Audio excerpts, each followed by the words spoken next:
However, an idea came to the king's head.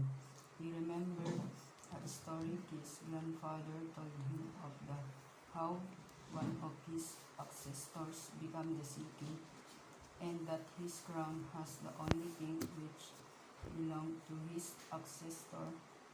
He removed his crown immediately and threw into the sea.